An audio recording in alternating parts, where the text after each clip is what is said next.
In your head, you always imagine the revolution, when it starts, will start with tanks and gunfire, with chaos and soldiers in the street. You'll know when it comes. But it never does.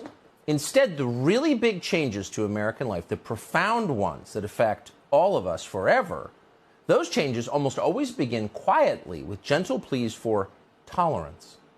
We'd like to do things a little differently, they tell you.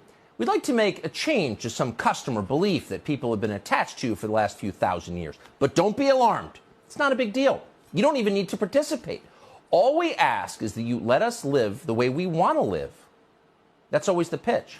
And of course, you always agree to it. Why wouldn't you? Who could say no to that? Some guy down the street wants to wear a dress? Okay, fine. It doesn't affect you. You don't have to wear a dress. So go ahead. Live and let live. But it turns out that's never actually the deal. The guy down the street wears his dress, but after a while, that's not enough for him. He's still angry. And for some reason, he's angry with you. And that doesn't make sense because you're the person who had no problem with him wearing a dress in the first place. What did you do wrong? Well, the problem is you're not wearing a dress, and neither are your kids. Your normal person clothes, the ones you've always worn, are suddenly immoral. You've got to change immediately. Whoa, wait a second, you say. That's not what we agreed to. You do your thing, and I'll do mine. Remember?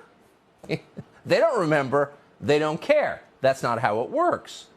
You don't get to do your thing anymore. The dress guy's in charge now. Everybody's got to do his thing, the dress thing, or face punishment. That's how it goes.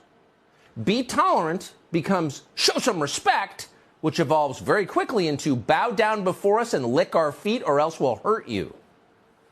That's the final stage. That's where we are now. For example, a Democratic lawmaker in Virginia called Elizabeth Guzman is introducing a bill that will charge parents with a felony, strip them of their employment, and imprison them if they don't wholeheartedly endorse their minor children's sex changes. It's a religion, and if you resist it, they resort immediately to force. No questions allowed.